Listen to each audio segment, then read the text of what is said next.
Mfungue bibi harusi ili tuanze sherehe. Fungue uko wapi? Yaani maanisha mfunue. Mtolee ili. Wewe wazazi wako wanakutesa? Wewe unanyoa sawa? Unanyoa kweli? Mshike mkono kwa ajili ya kufunga pengo za maisha. Wewe kwa nini nimeua? Eti unanidai? Baba mko unanidai? Bado nakudai 50,000. 50 ndio mfunge pengo za maisha. Tunawafanya kuwa mwili mmoja yani. Mwili mmoja na mwanamke kama nilivyo arudi kwao. Yaani tunawaunganisha mwisho kwenye maisha ya ndoa ni kama wanandoa. Wanandoa? Wanandoa kweli? Sawa. I wonder.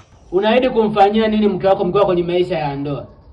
Nitakuwa naosha vyombo lakini siku moja sio kama nyumbani, sawa? I wonder. Ndio mchungaji, nimekubali. Kingine? Ufanya nini kingine? Atakuwa na kwenye chumba chake, sio mwili mmoja, sawa? Ndio nimekubali mchungaji.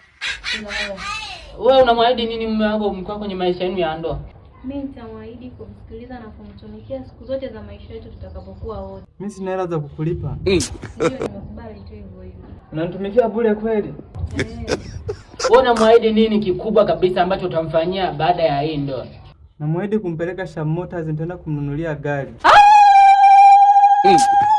Uko na njaa? Hamna baba. Mbona unashangilia hivi? I wonder. Unajala kweli? Hamna baba. Usinionee aibu, niangalie. Nakupa funguo za gari, sawa? God have mercy upon us. Mbona umechangamka? Mtoto wa nyoka ni nyoka eti? Hamna mume wangu.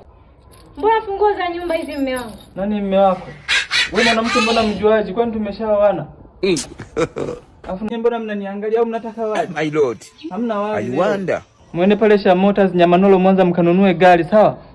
Msio mnaomba lift, mnanikera. Na wewe mchungaji nimekumind.